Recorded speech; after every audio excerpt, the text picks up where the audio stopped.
proudly presents the Horrific Podcast.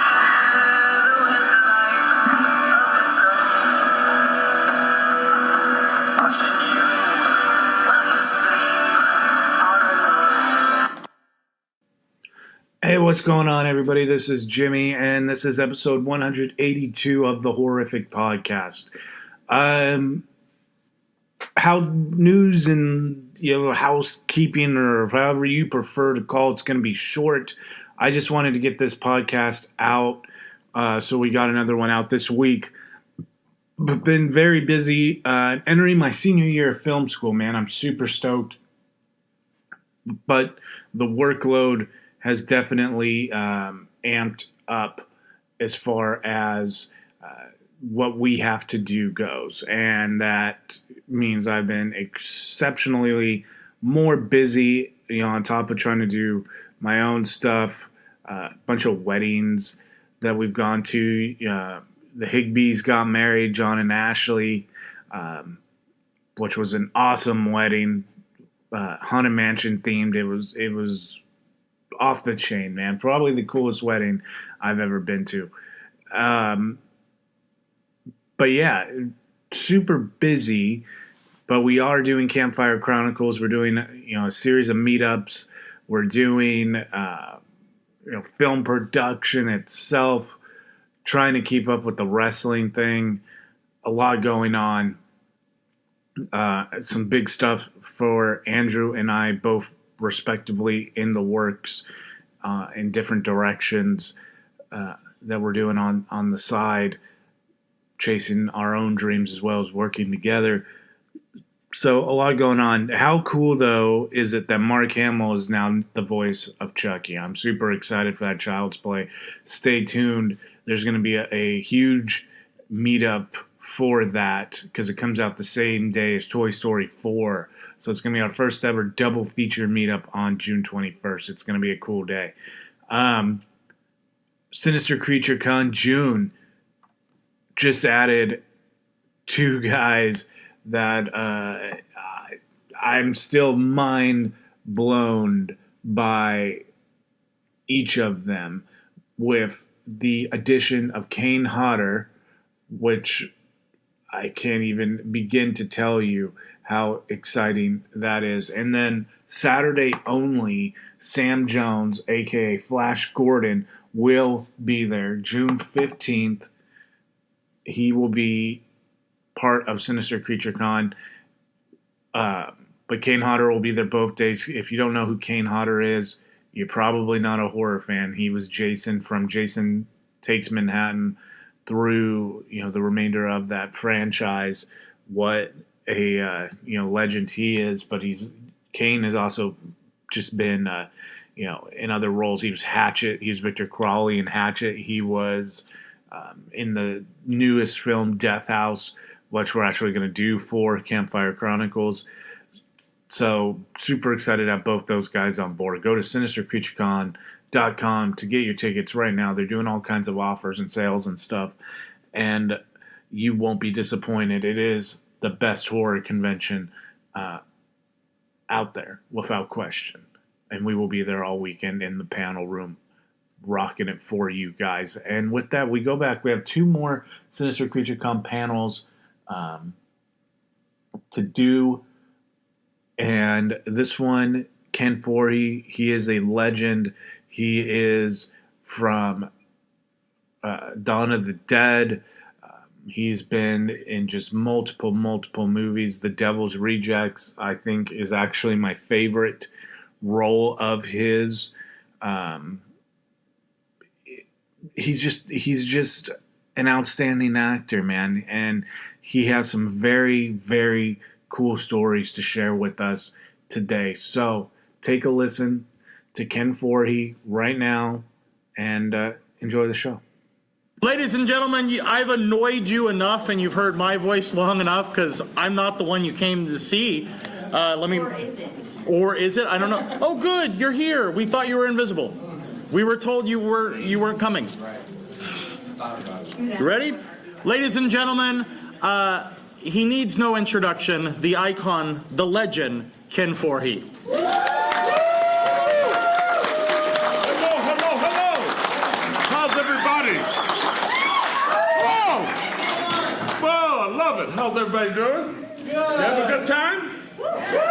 having a great time as well. They're ready for you. They're ready that's for me, sure. huh? Oh, gee. I hate sitting at these things. Okay. Why? This is for a group of people. I'm sitting. Okay, Ignore guys. the rest of the table. It's Okay. fine. All right. I don't need a microphone because I have such a big, booming, annoying voice. So I'm going to go ahead and talk to you and relax. I like to make sure these things are friendly, fun, and all the rules are out the door. Okay? 100%. All right. So, what would you like to do? Tell me. I would like to do anything you would like to do. I know a lot of these people are here specifically. They'd like to hear Dawn of the Dead stories, so we'd like to start with that if that's at all possible. Sure, if I can remember any of them. All right. It was 40 years ago. 40 years ago. Doesn't look like it's more than a couple of months for Okay, you, sir. please, God. You see that body? Did you see that body in Dawn of the Dead? That was 215 pounds. That was high school weight. I feel slightly uncomfortable talking about your body. Triple that down. Triple that. That's the only thing I remember about Dawn of the Dead. Every time I see it, I say, oh, God. Anyway, so what would you like to know? Anybody got a question?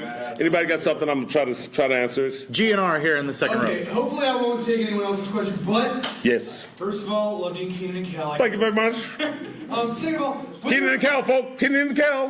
Who's in their 30s? Anybody in their 30s? You remember it? Yes, go ahead. whether it was on the big screen or the small screen, what is the greatest memory you have on set? Oh, God. There's always something on each set, but the fun time, the time I can't tell you about, because we don't have time. This is a 2-hour conversation about this film and this set and what it is. My first film. It's called Bingo Long, Traveling All-Stars and Motor Kings. As with Billy D. Williams, James Earl Jones, Richard Pryor, Tony Burton, Stan Shaw. You could just name them. And it's a great story, but it takes forever. You know, and I can't tell you now because it just, we don't have enough time. Just as simple as that. But it was a great time. I had let's just put it this way. We shot, John Badham, you know John Badham? Dracula? What else did he do? Saturday Night with John Travolta, and with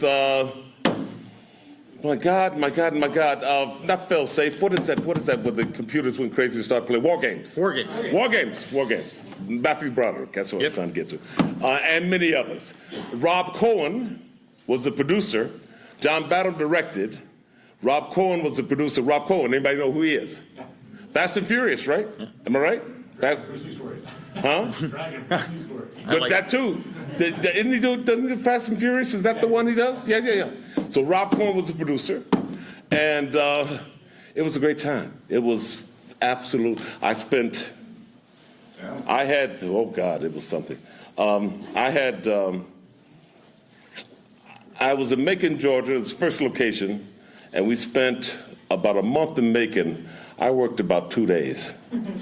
I spent the rest of my time by the pool, drinking mint juleps. That's all I'll tell you right now. It's a great time. It was fantastic. I wish I could tell you this story because it was something phenomenal. If you had to. What year was that? I don't know. 76, something like that. Yeah. So,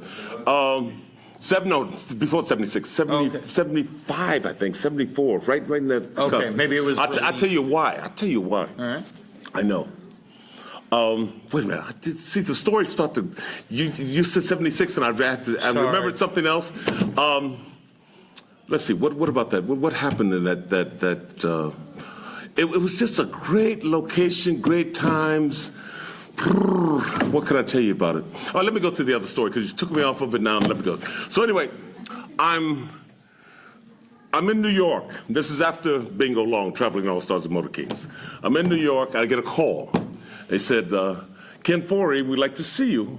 And I said, who would like to? We're at the United Artists Building. And such a suite, and we'd like to see you. We have a film that we thought you might be right for. So I said, United Artists Building, this is in New York. This is about Broadway and 56th Street. no, 50, yeah, no, I'm sorry. Broadway and about 47th Street, all right? United Artists Building, no longer there, I don't think. Anyway, so I go down, and I go up and they say, listen, my name's Christopher Mankiewicz. His father was the Mankiewicz that has all the Oscars. No, okay, yeah. Okay, Joseph Mankiewicz, okay. And he said, and I'm the woman was my Manna Navarro, and we're from L.A., Hollywood, and we have a production. And so they started to tell me about this production, and it was called Christmas Addicts. I'm going to tie this in for you. This is a great story. So Christmas Addicts, I'm going to tie all of it in. This is great because it goes into Bingo Long. Well, this is wonderful. I'll put this together. So he said that Christmas Addicts was a mulatto, so he's half black, half white, something like this, white blood. So he was a slave, and he's the first man killed in the American Revolutionary War. They say that the American Revolutionary's first casualty was at the Boston Tea Party or a dispute before the Tea Party, and he was shot. And he was the first man killed in the American Revolutionary War. So a lot of high schools are named after him, that kind of thing. It's just, prominent, So We should know. you should know, but don't. So I'm going to tie this up. So I said, yeah, okay, so I know the addict story, something about it. And they said, well, we talked for a while, and they said, listen, we want you to, we'd like to get something, we'd like to see you do something. We have you and Dick Anthony Williams, who was another actor on the West Coast and fine stage actor as well. Did you see The Jerk with Steve Martin? Yeah. You remember the black family that he came from? You remember the tall, light-skinned black guy? guy. Yeah, that's Dick Anthony Williams. Right? Gotcha. So they had, I'm tying all this together for you guys. So they had Dick Anthony Williams on the West Coast and me on the East Coast. They were looking at it. I said, okay. They said, we'd like to see that. Well, I'm doing tomorrow in my acting class. I had an acting class I was going to on the 15th Street in New York. I said, come down and see me. I'm doing a scene from The Great White Hope. You'll see me do something there. No. Come on, please. You see me. So I back and forth. They decided to come. They came down. They saw me do the scene.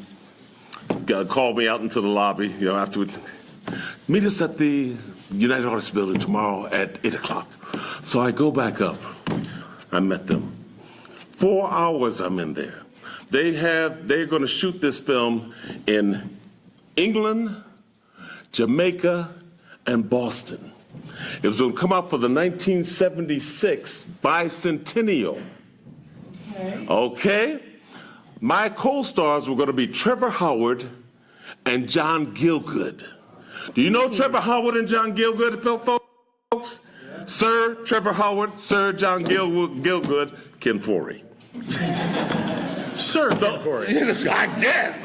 After they said you're gonna listen, we really think you're right. You're gonna be the person. All we have to do is get a screen test out in Hollywood, and we're going to tie up some more of our financials, but we're going to shoot this thing, and you're going to go around and advertise it. During 1970, we're going to bring it out in 76 for the bicentennial. You're going to advertise. You're going to be a major star. I'm meeting people from Jamaica coming in the office that are set designers, location managers. I'll say, oh, wow, this is really going. 2 weeks go, I leave there, I get on the elevator. So you know what happened on the elevator, right? By myself. Just heard this news. Scream, jump around, yeah. I'm it, baby. I'm going. I'm a star. 2 weeks, 3 weeks, what the hell are all these people? So I called the office. They said, well, they're not here. They were just using their offices, to see people. I said, would you give them a message to me? They're supposed to get back to me in a couple of weeks. They called me back from California. That year, the tax, they had a change in the tax laws in our country, and half the films that were slated to go in Hollywood bit the dust, along with Christmas Addicts. So, now, in this bag, the bag you see me walking in with, I have a 6-hour limited series that I wrote on Christmas Addicts High School in Indianapolis, Indiana, where my family went to school. Not only that, but while I was doing, what's the film? While I was doing Bingo Long Traveling All-Stars and Motor Kings, my grandfather used to take me to a baseball game. My cousin and I, my grandfather used to love to take us to these semi-pro baseball games in Indianapolis. Every year, there was a team that would come in called the Indianapolis Clowns. The Indianapolis Clowns were like Harlem Globetrotters, but they were baseball guys. And they had people that were small, one-armed, that kind of thing, and they did tricks, and they were magnificent. And we would see them every year as a kid. I go to Macon, Georgia for Bingo Long. Guess who's playing the baseball guys? The Indianapolis Clowns. Guess what we're dealing with? The old Negro leagues in the 40s and 30s. My grandfather was from Macon, Georgia. We shot in Macon, Georgia. We shot in Savannah. That's my grandfather, the Indianapolis Clowns, minor league baseball, and I'm on the base. My first film is a baseball film, major Universal production. John Battle, Rob Cohen, the Indianapolis Clowns, and me in Macon and Savannah, Georgia. So that ties in some of it. The other is with this script. All of my family went to this high school. I wrote a script, a 6-hour limited series, which now I have to cut into a feature. I had trouble making a treatment for this. I mean, guys, you know anything about scripts? You know about cutting them down? I got 315 pages. I got to cut this down into a treatment, 8 pages. I told him, read the first 25, you will get an idea. It's going to be brilliant. Read the first 25, you'll know.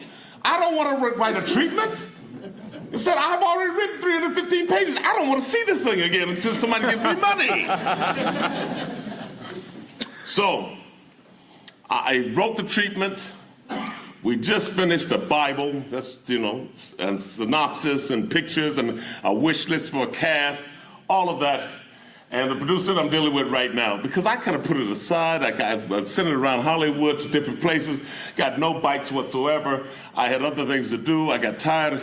I got a producer that's from Indianapolis, and he's an actor out in L.A., and he's produced a few. And he said, hey, listen, I just met him. He said, I would like to, let me see this. And so he's gung-ho. So we just went to E1 Entertainment. We're going to go to Steve Spielberg's next. And so he wants now for me to cut down the 315 pages, make it into a feature so that we have the series and the feature if they ask. I'm not looking forward to doing it. Right? I'm going to have to, but I'm not looking forward to it. So it's a great piece of work. But like I said, Christmas Addicts with John Gielgud, Christmas Addicts High School that my family went to, the Negro Leagues, Bingo Long, the Indianapolis Clowns. That's enough of that story, all right? A little tired.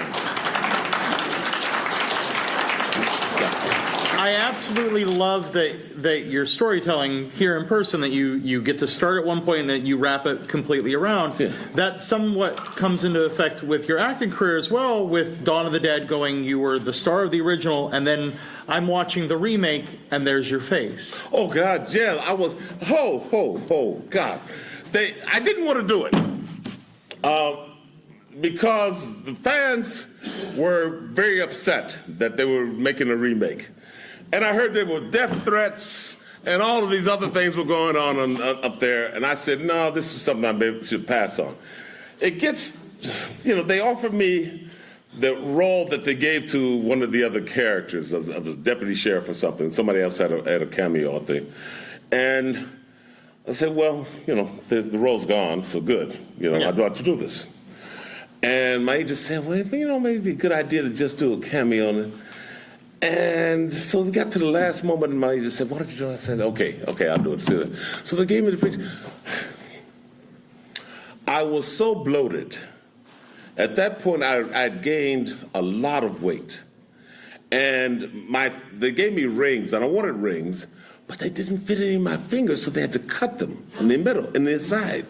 So while I'm there, my face is bloated, I'm trying to go, and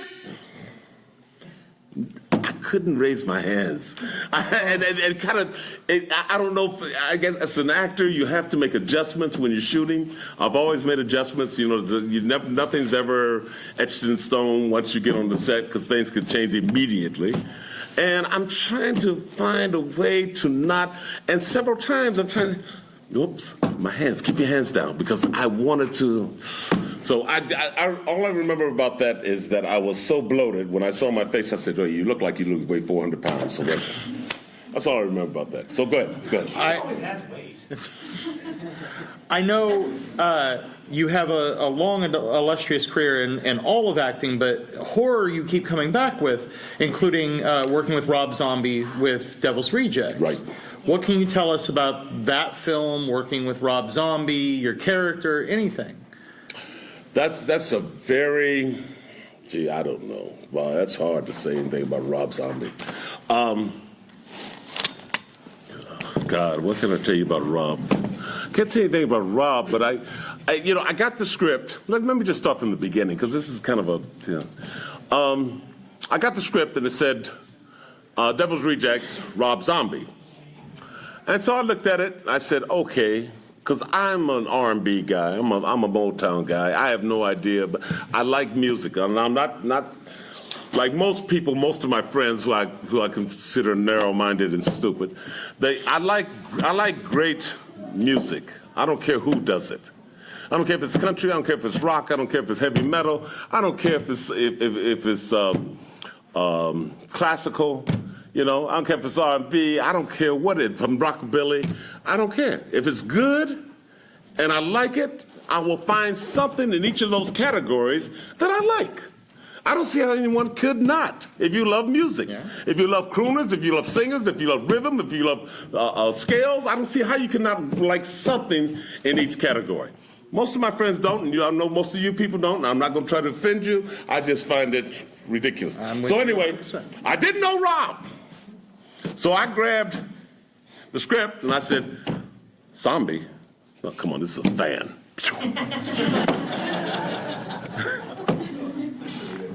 My agent called about 2 weeks later, 3 weeks later. Did you read that script? What script? The Rob Zombie script. That's a real person. Really? I said, okay. So I picked up the script, read it. I said, wow, this is pretty wild. I like this. And made an appointment to meet Rob, went down and met him. We talked for about 10 minutes, 15 minutes. Said, yeah, good. Out the door, and that's how I got it. Wonderful. That was it. So that's how I got on board. What we did on the set, it was, I'll tell you one scene that you guys might find interesting. There's several, but I'm gonna leave it with this one, and we can move to something else. He, you know that party scene? All right, we're kicking it. And, you get to a point where you've been shooting all day or something, or you've been shooting for weeks, and you really this is a party, and so we really kind of felt like we're at a party. And so we're dancing, and I'm dancing with Sharon, I'm dancing with E.G. Daly, and, Sid is dancing, and poor Bill's trying to do whatever he can do, which is pathetic. No, it's just he did the dance. I had trouble with his dancing. A few actors, I'd say, sit down, you shouldn't be up. Just sit down, leave it to someone else, man, clap, just clap, So, oh God. So we looked around, and all of a sudden, during that scene, the entire crew, including Rob, were dancing with us. And I said, who's running the camera? Who's shooting the scene? He said, oh, the camera's running. We're just partying, man. I said, okay. So that's enough about Rob Zombie and Devil's Rejects. That's it. All right.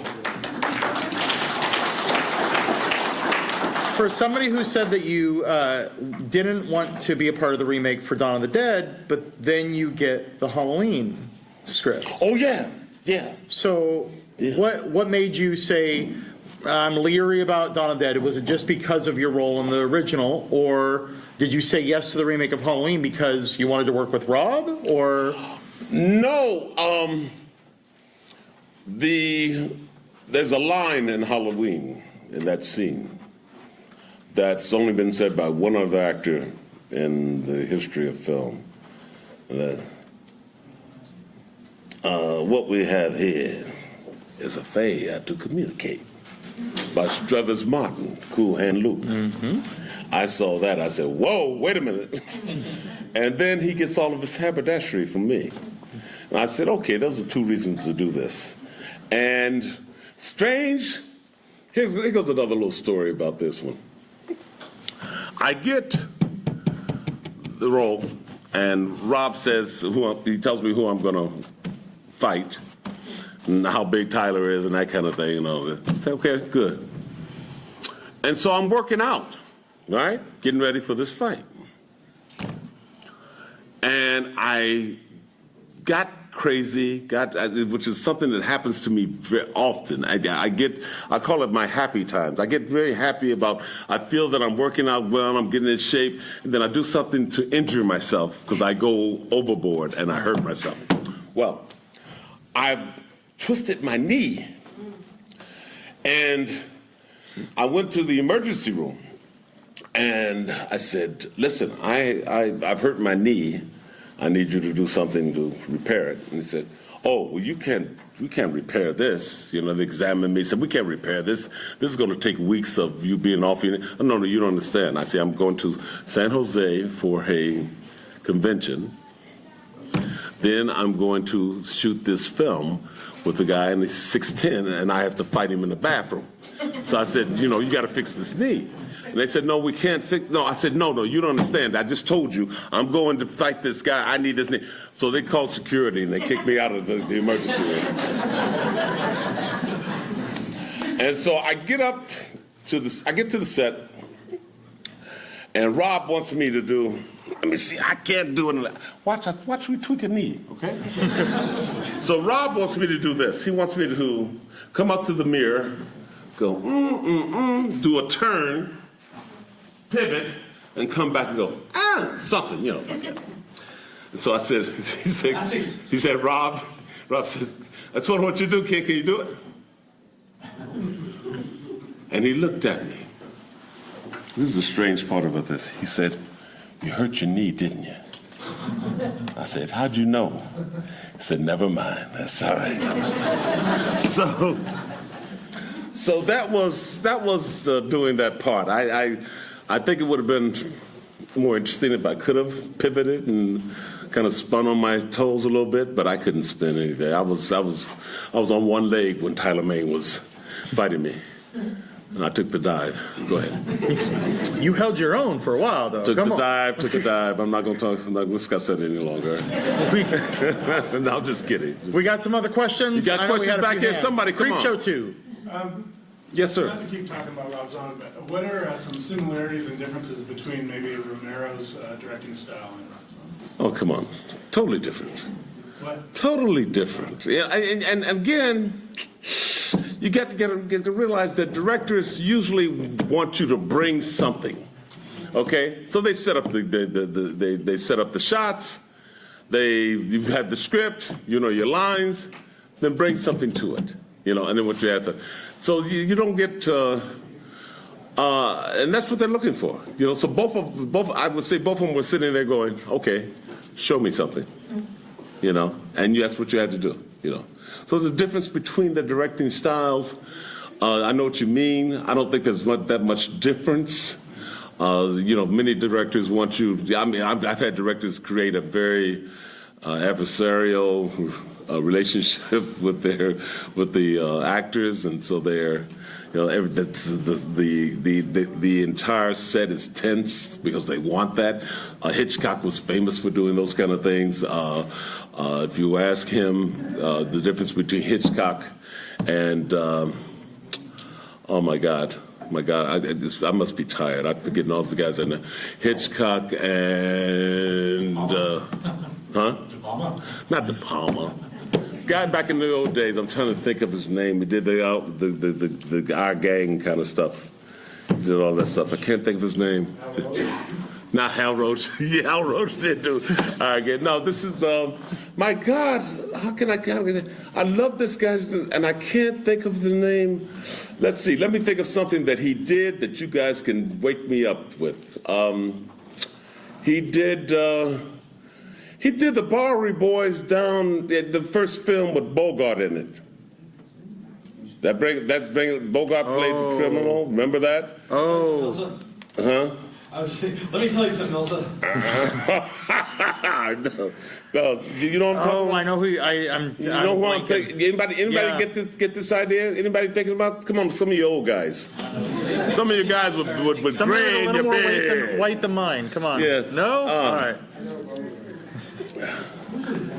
But no, you're talking the difference of directing styles. Well, I don't think there's not much that I can point out. You know, if I could, I would, but there wasn't a distinct difference between Rob's directing and George Romero's directing. Yeah. Basically, they wanted you to show something. And Houston? no. Houston. John, though. Cassavetes? No, not Cassavetes. My God, Sorry, Cassavetes is so he's so intense. Yeah. Cassavetes was so intense. No, this is okay. Mr. Smith goes to Washington. Capra! Thank God we have some minds here. Capra! You get a hug later. Yes. Thank Why did I not think of Capra? He's a genius. you. I don't know. Hey, I love Capra. It's too early in the morning. But How the about difference is between the two, Hitchcock and Capra, and how they directed, and how they directed scenes, you know, totally different ball game. But we didn't have that. I didn't have that. There wasn't enough between the two of them that I could give you an answer and show you a difference, or different style between the two as the directors. I think that's with most of the directors I've had. It's usually they want to show you something. All they have is creating an atmosphere on the set. Either they want it light, or they want it, thoughtful, quiet, or they want it just so everybody's walking around not knowing what's going to hit them next. Is the director going to cuss them out? Is everyone's a little tense? And some people create that kind of thing because that's what they want for the film. They want that feeling for the film, and they get it. I think. There you go. Frequently, there's also. Oh my God! There's so many guys, but there was one that did some really great work. And it would be in some of his films. He did Treasure of Sierra Madre. John Huston. Houston, yeah. He would create some very strange situations on the set, So, but we didn't have that. I didn't have that with those two guys. I think they were pretty secure in what they wanted to do, and they knew what they wanted, and they didn't have to set that kind of atmosphere for the films they were doing. Now, as a performer, quite often because of your figure and because of your booming voice, you've been cast quite often as detectives, as cops, as authority figures. Mm-hmm. We've seen a lot of people now playing against type. Is that more what you would like to do as a performer? Do you like being the authority figure? Is that something that you want to keep bringing, or do you want to do the opposite side? No. Sometimes people get an idea of who you are or what you are, and when they meet you or when they see you in certain films, and they want to pigeonhole you into that concept or that thought. I could very easily be a clown. I could do some very, it's just something because they look at you and say, oh, 6'5", African American. Deep voice scares people, and they want to put you in that. But it's just something that happens with me a lot, and that's just happened. I'm able to do that. I guess I had some pretty good people to draw from if I wanted to do that in terms of using choices. But basically, I can do a lot of other things. You know, I can be mild and weak and meek and Obviously nice little funny and person. personable, Hello. that's definitely. Hi. I saw some other hands starting to go up. Come Let me on, see. guys. Where were Ask they? me so. There we Otherwise, go. I could tell you stories. The poor and I gentleman can tell in you a the lot of second row. stories. I got some great stuff in here, so let me know. I can fill your heads. Go ahead. Well, I was just wondering, before you Yeah. became a horror icon, I mean, what was any horror that touched you, just as a person or a performer? Gee, I was. Or not even like horror. No. I was one of those kids who had spent Friday nights watching the local horror station Nice. spew out that stuff, and I'd scare my brothers. And after the show was over, we'd make the popcorn, and we eat the popcorn and get scared. And I had one brother that was. He's gone, bless his soul. But he was a thorn in my side all the time when we were kids growing up. And I used to take those opportunities to just scare the hell out of him. You know? Yeah, I got. You want to hear an interesting story, guys? Yes. Since nobody's raising their hands. Oh, you raising your hands now, right? Now you're raising your freaking hands. We'll get to you. Hold on. As soon as I said nobody's raising my hand, two guys go up. Wait a minute. I got. You want to hear Let me my get the freaking story. I'll Go remember ahead. you two. No, let me get the story. I'll get Oh to no, them. this is just about my brother. This is a fun. I guess you'd have to be there to really appreciate it. Right. And like I said, I like to hold these things as a. I like these things relaxed. I like to do what I'd like to do. I like to tell stories I'd like to tell. That's why we're they may span over. They may not be stories about film. They may be stories about films that I've been in. Maybe stories about my life. And this is a life story. And I hope you get this because it's so funny, but you won't get it. But that's all right. That brother of mine had been. You know, you got someone in your family that's always an adjutant and always looking to do something to you. You know what I mean? You've had them. Some of you had those. And this goes on throughout our years. You know. So one day, my grandfather had a place outside of Indianapolis, but just on the borderline. They had a little garden and a little chicken pen and duck pen and that kind of thing on the back. In fact, they had some property, so it was a little, they had a little room to do this stuff. And so my brother and I were out there, and we saw this crow. And the crow was injured for some reason. And it was outside of the chicken pen, on the outside of the pen. And I said, oh, my God, look at that. I said, I put a little noose around his neck, nothing to hurt him, and string. And I was going to put him up in the chicken pen until he got, I don't know what I was thinking, put him in the chicken pen until he healed. So I throw the little crow over in the pen. We had this big rooster we called Big John. Big John stood, I kid you not, his head was this high.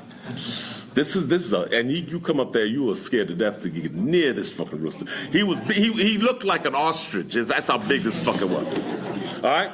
So John came up and ripped his head off. So I pulled back and I got the head and the thing, oh God. And I said, wait a minute. No. I put it in my pocket. We went upstairs to go to bed that night. My brother was sleeping in the bed next to the double beds. He had a bed here, bed there. So I went up a little early. I took the head, put it under his blanket. Oh no! Hold it.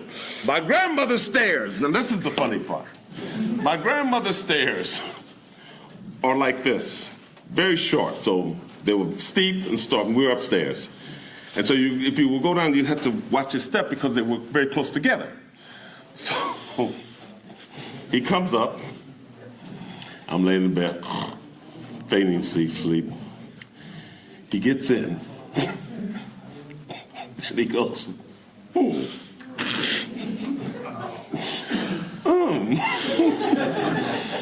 what is this?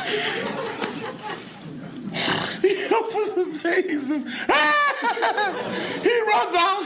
He hits the stairs, but he misses. And his ass hits the stairs, and he bounces all the way down the stairs. grabbed the damn head, threw it out the window, got back in bed. Mom came up. What are you doing? What? What Barry say? I have no idea why he's like that. Funny story, all right? Funny story. Hey. I'm so glad you told me that. Thank you. See, I saw the gray shirt in the Go back. ahead, man. As you see, guys, I'm going to go all over the place. I got some stories I want to tell you before we get out of here. Go ahead, man. Freddie versus Jason shirt. Yep. Yeah. How you doing, sir? Yeah. Thank you for coming out. Thank you. I'm Yeah. a film student in San Francisco. Yes. Pursuing directing.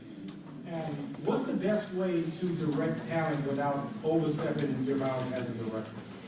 Oh, gee. You have to. You have to know who you're dealing with and what personalities you're dealing with and how to approach them. Some people you may have to guide. Some people you may have to push a little bit, you know? Some people you may have to, you don't want to give a line reading to anyone. That's an insult. But still, you may have to try to get something out of a person and you don't know how to approach them because you don't know what his sensitivities are, you know, where it becomes I've heard, directors giving a direction to a young person and a young person will say, I don't think that's where I want to go. So you have to be able to understand the personality of the person you're dealing with and where you can go with it. Do you have to be a little more authoritative? Do you have to draw it out for them, and in a very calm and a very gentle, approachable way? Can you just come over here? Let me talk to you. What do you think? Do you make it a collaboration? That they can work with, or do you have to fire them up and say, "Give me something"? I don't like what you're doing. Come on, man.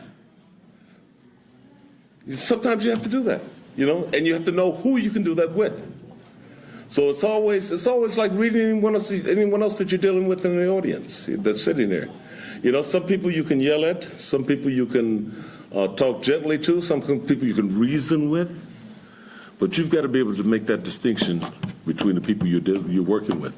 You've got to get a feel from them and get a feel from them right away as to what approach works best to get the result that you need without blowing the whole thing up by, not getting what you want and then having somebody that's going to be, angry or not cooperative through the entire shoot.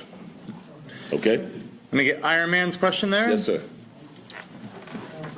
Just wanted to get your thoughts on the Dawn of the Dead remake. I thought it was a very good horror film. I thought it was well done. I mean, some of the shots. It's 2006, was it? 2006, 2005, somewhere around 7, I think. 2007. Okay, so that was the difference. It's 1978, 2000, 2007. Come on. The CGI, all that stuff is in there. At that point, we didn't have that.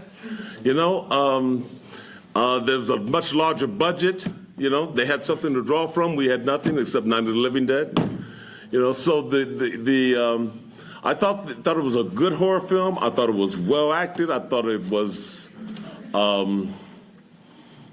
had a great look. I love the shots that Hitchcockian shot of the bus leaving the mall. I love the shot and all the zombies surrounded it. I like the shot when they were.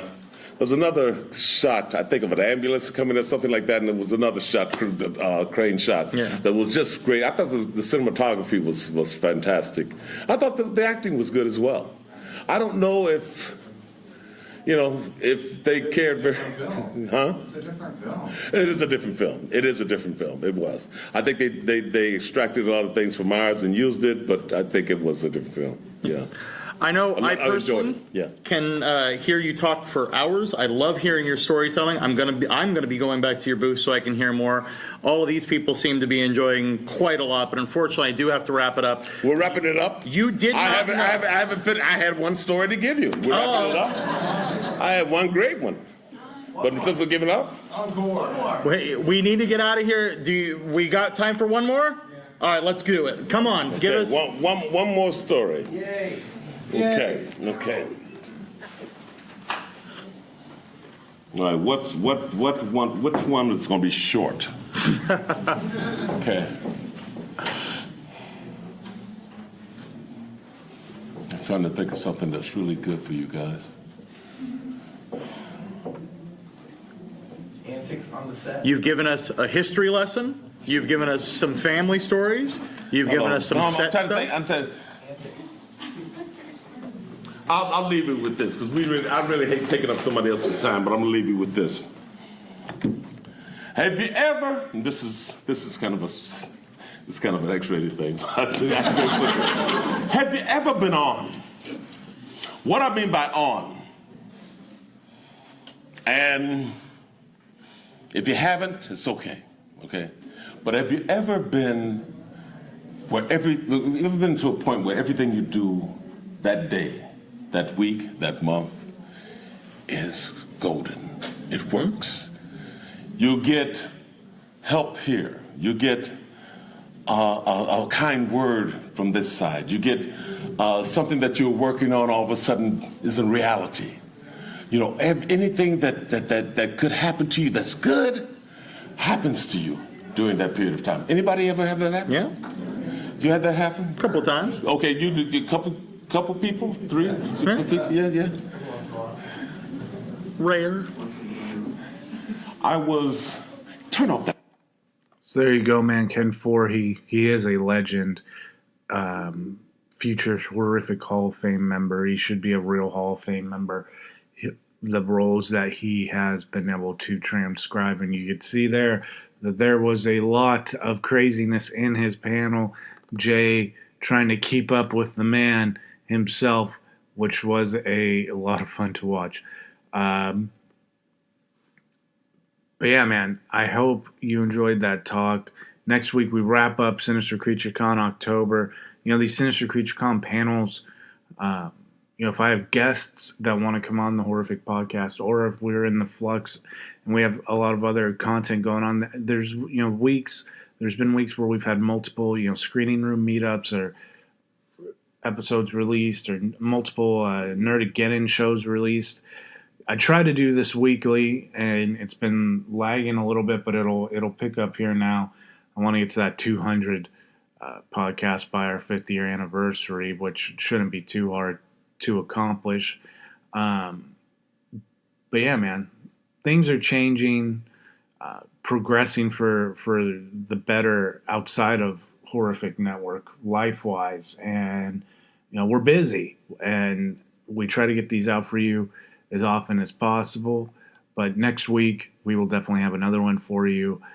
Tamak from The Last Dragon, that panel will conclude the Sinister Creature Con October coverage, and we're only about a month and a half away from Sinister Creature Con Summer, which will be awesome. Kane Hodder, Sam Jones, Doug Bradley, just a ton of different actors and actresses and monster makers, all part of Sinister Creature Con Summer, and I'm excited. You should be too. And we will see you next week with more content, with the return of the Nerdageddon show, another Campfire Chronicles show, and a Horrific podcast show. So thank you very much for listening, and we will be back next week.